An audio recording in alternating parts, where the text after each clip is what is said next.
Então, vamos imaginar um Criador Supremo. Uma força que é tão inimaginavelmente poderosa, sabe? Tão vasta e absoluta, que a simples ideia de você construir um templo ou um altar para adorar essa força seria, na verdade, vista como uma limitação. Quase uma ofensa, né? Exato, quase uma ofensa. E hoje, dando início a esse nosso mergulho profundo, eu estou muito animado para a gente explorar exatamente esse cenário. O objetivo da nossa análise de hoje é explorar a teologia complexa do candomblé, especificamente estruturada para o projeto Candomblé Desmistificado. E é um material riquíssimo. Nós vamos usar como base principal o relatório chamado A Transcendência e a Imanência de Olorum na Teologia do Candomblé. Eu estou bem focada em trazer esses detalhes de uma forma clara para quem nos acompanha. Com certeza. E o grande ponto de virada aqui, o que realmente me pegou, é que, para quem busca entender o mundo sem cair naquelas caixinhas ocidentais, a forma como o candomblé enxerga o divino quebra totalmente aquela divisão simplista, sabe? Aquela coisa de ou é monoteísmo rigoroso ou é politeísmo caótico. Sem dúvida. Porque quando a gente tenta encaixar essas visões de mundo profundas, como as matrizes africanas, nas gavetas apertadas do pensamento ocidental, o resultado é um colapso total de compreensão. Fica faltando peça, né? Fica. Reduzir essa teologia a rótulos de dicionário não só falha em capturar a estrutura da tradição, mas distorce completamente a genialidade arquitetônica desse cosmos afro-brasileiro. O nosso objetivo hoje não é só ver o que se acredita, mas o porquê dessa visão de mundo ser tão sofisticada. Certo. Vamos desempacotar isso. Porque antes da gente falar sobre como o universo funciona, a gente precisa entender quem ou o que, né, tá no comando de tudo. O projeto arquitetônico original. Isso. E as notas da pesquisa nos apresentam uma tríade suprema. E o que fica muito claro logo de cara é que não estamos falando de 3 deuses diferentes, tipo, sentados numa nuvem disputando quem manda mais no céu. Não, de jeito nenhum. Estamos falando de Olorum, Olodumare e Olofim.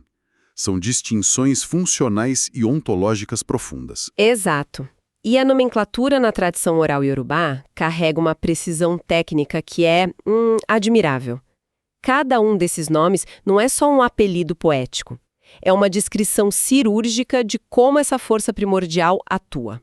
Por exemplo, Olorum, que é o termo mais popularizado no Brasil, vem de O-Orum, que significa literalmente o dono do céu, ou o senhor da dimensão espiritual.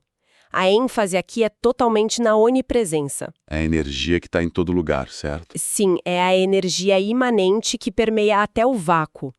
E é ele quem dá o sopro vital, o M. Já Olodumaré traz uma composição fascinante, que é o senhor do destino ou o senhor daquilo que é imutável. Imutável. Tipo as leis da natureza. Exatamente. É o receptáculo das possibilidades. Ele observa o fluxo do tempo e do espaço sem ser afetado ou corroído por ele. Caramba. E por fim, a gente tem Olofim, que a fonte traduz como o dono do palácio, que seria a face jurídica, né? Aquele que delega as tarefas aos orixás. E, lendo sobre isso, me veio uma analogia do mundo real, para quem está nos ouvindo tentar visualizar isso melhor. Manda lá. Podemos pensar nisso quase como os poderes de um governo cósmico. Um governo cósmico, gostei. Tipo assim, Oloron seria a própria Constituição, ou a energia central, a fundação do Estado. Olodumare seria o judiciário imutável, sabe? As leis da física e do destino que não mudam, não importa quem reclame. E Olofim seria o poder executivo, o administrador que senta no palácio e organiza a administração, repassando as pastas para os orixás. Faz sentido. Faz muito sentido. E o que é fascinante aqui é que essa analogia do governo cósmico revela que a teologia de fundo é, na verdade, monista. Monista. No sentido de uma coisa só. Isso. A multiplicidade dos orixás atua em diferentes frequências vibratórias, cuidando de rios, ventos, matas. Mas, no fim das contas, tudo é emanação da vontade única do Ser Supremo. Eles são funções diferentes da mesma engrenagem. Nossa, isso clareia muito a visão. Mas se existe essa força central absoluta, se essa engrenagem é perfeita, por que o nosso mundo material é tão cheio de falhas? Tanta dualidade e diversidade. Pois é, a velha questão do mal e da imperfeição, né? Sim. Isso nos leva direto para o mito da criação na nossa fonte. Porque a criação aqui não é um ato solitário, um estalar de dedos. É um processo totalmente colaborativo. Exato. Olorum deu o famoso saco da criação para Obatalá. Obatalá é um orixá funfun, os orixás da brancura, da pureza. A missão dele era criar a terra firme sobre as águas caóticas. E aí acontece aquele imprevisto gigantesco. Sim. No meio do caminho, Obatalá sente sede. Ele bebe vinho de palma, que é uma bebida fermentada forte, e acaba adormecendo. Ele dorme no serviço. Literalmente. E aí Odudua vê a situação, assume a tarefa, pega o saco da criação e espalha a terra sobre as águas. Olha, eu preciso fazer um papel de advogado do diabo aqui, sendo bem crítico. Em muitas tradições ocidentais, um deus encarregado de criar o mundo que bebe demais e dorme seria visto como um pecado original, né? Uma falha catastrófica. Seria um motivo para o mundo ter dado errado. Mas a fonte nos diz algo bem diferente sobre isso. E que bom que você tocou nesse ponto, porque é crucial desvincularmos a mente dessa ideia de falha ocidental. Não é um acidente que destruiu um plano perfeito. O adormecer de Obatalá é a introdução proposital da dualidade. Proposital? Sim. Olorum atua como um supervisor silencioso, sabe? Se ele é onisciente, ele sabia que Obatalá ia beber o vinho de palma. E ele permitiu. Sem esse erro, o mundo material seria apenas uma cópia estática e sem graça do Orum, do mundo espiritual. A falha introduz a imperfeição, a diversidade e o livre-arbítrio. Então o mundo precisa desse atrito para existir. Exatamente. E tem um detalhe lindíssimo que vem logo depois. Quando Obatalá acorda, ele ganha uma nova função. Que é moldar os seres humanos com o barro, certo? Isso, só que ele só consegue esculpir a forma física. O barro fica lá inanimado. E é aí que acontece a única intervenção direta de Olorum na matéria. O sopro. O sopro vital, o M. Obatalá molda, mas só Olorum dá a vida. O que significa teologicamente que todo ser humano carrega uma partícula literal de Olorum dentro de si. Caramba, todo mundo tem um pedacinho do Criador Supremo rodando no próprio sistema. Exato. Mas peraí, se todo mundo tem essa partícula de Olorum, surge uma dúvida gigantesca que confunde muito o observador de fora. Por que não há terreiros, não há altares ou oferendas exclusivas diretas para Olorum? Ele abandonou a criação depois de dar o sopro? É o famoso mito do deus ocioso, né?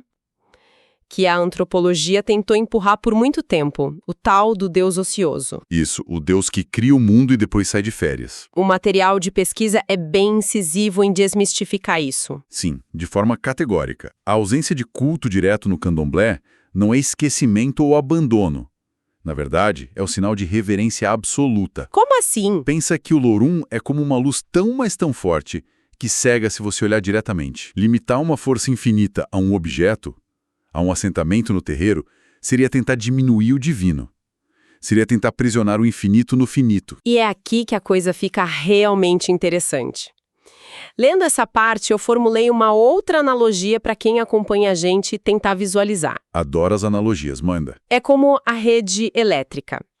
Pensa bem, Olorum é a usina hidrelétrica primordial, é Itaipu, com uma tensão altíssima, infinita. Uhum. Você não liga a sua televisão direto na usina hidrelétrica. Se você fizesse isso, a TV explodiria na mesma hora, porque a carga é imensa. Com certeza. Os orixás são os transformadores nos postes da rua. Eles pegam essa energia infinita e adequam a voltagem para a necessidade finita humana. Perfeito. Essa imagem visual explica perfeitamente a tecnologia do axé. Do axé. Sim. Porque axé, muita gente acha que é só dizer energia boa ou amém. Mas na teologia iorubá, o axé é a substância da própria divindade em movimento. A eletricidade rodando nos fios da nossa analogia. Exatamente. E o universo é ecológico e recíproco. Então, quando um terreiro faz um ritual, bate tambor, entrega uma oferenda, eles não estão subornando um orixá. Não é um toma lá da cá. Energia para o mundo material, na forma de vida em movimento. Mas se o relacionamento com o Olorum é sobre esse fluxo contínuo de energia, de manter as coisas rodando, e não sobre aquela adoração baseada no medo, Como funciona a moralidade disso tudo? É uma ótima pergunta. Porque, tipo, quem impede o caos absoluto? Na visão abraâmica, muitas vezes o que segura a onda é o medo do inferno, né? Pois é, mas no candomblé, a ética não é ditada por um livro de regras com a ameaça de fogo eterno. Ela é puramente existencial. Tudo começa com dois conceitos fundamentais que o espírito escolhe diante de Olofim, antes de nascer. O Ayamon e o Ori. Isso. O Yamo é o seu destino, o caminho traçado. E o Ori, que traduzimos literalmente como cabeça, é a sua essência, a sua consciência individual. Mas a pessoa não fica presa nesse destino. É aí que entra a variável principal da equação, o Iwapele. E o Apele seria o bom caráter, né? Exato, bom caráter ou natureza gentil. O destino te dá o mapa, mas como você vai caminhar depende do seu Iwapele. Ter bom caráter é o requisito básico para você harmonizar a sua cabeça, o seu Ori, com o seu destino. Se você for uma pessoa ruim, você simplesmente bloqueia o fluxo de axé na sua própria vida. Nossa, o relatório tem uma tabela comparativa fantástica sobre isso, colocando lado a lado Olorum e o deus abraâmico. Fica muito nítido. Em Olorum não tem um gênero fixo. Sim, Olorum é energia. E não tem aquela intervenção quebrando as leis da natureza com milagres inexplicáveis. Olorum opera através das leis. E o principal, não tem salvação baseada em fé cega. A salvação é baseada na realização do destino com bom caráter. E se a gente conectar isso com o quadro geral, a questão do julgamento cósmico após a morte é puro causa e efeito. Não tem São Pedro no portão julgando sua fé. A pergunta é: o que você fez com o EMI, com o sopro vital que te foi emprestado? E a resposta define o seu destino pós-morte. Totalmente. Quem honra esse sopro de vida e mantém o equilíbrio da comunidade, vira um ancestral venerado, um Egum. A essência dessa pessoa passa a ser cultuada porque ela atingiu a plenitude. E quem não atinge? Quem foi egoísta ou causou desarmonia? Aí entra o conceito de Atunawa.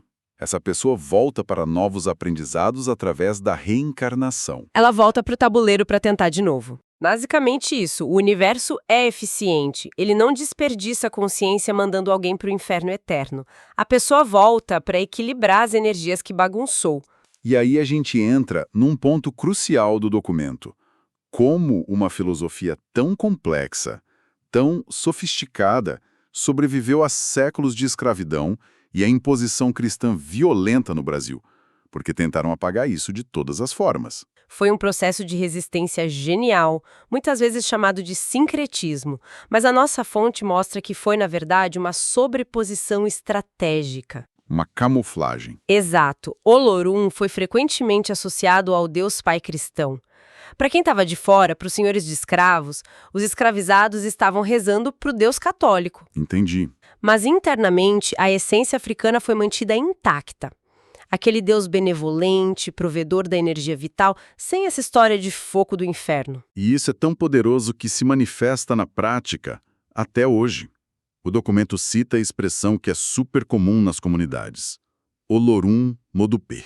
Graças ao Olorum. Isso. Graças ao Olorum. É a prova de que a presença litúrgica dele está no cotidiano das pessoas. E tem uma outra coisa que me deixou impressionado do ponto de vista mecânico. O oráculo, o jogo de búzios. Nossa, o jogo de búzios é engenharia por trás disso tudo. O sacerdote joga os búzios e invoca os orixás, especialmente Orumilá e Exu, que atua como tradutor, mas o sim ou não final que cai no tabuleiro, as configurações matemáticas não são só a opinião de um orixá. É a vontade de quem... É a vontade do próprio Ludumare. Código-fonte. Exatamente. O oráculo é você acessando a imutabilidade e o código-fonte do destino estabelecido por Olodumare. E por falar em voltar à fonte, a fonte também descreve de um jeito muito bonito o rito fúnebre, o axixi. O axixê é de uma profundidade imensa. Porque não é só enterrar a pessoa e rezar. O objetivo é devolver a gota de mi para o oceano.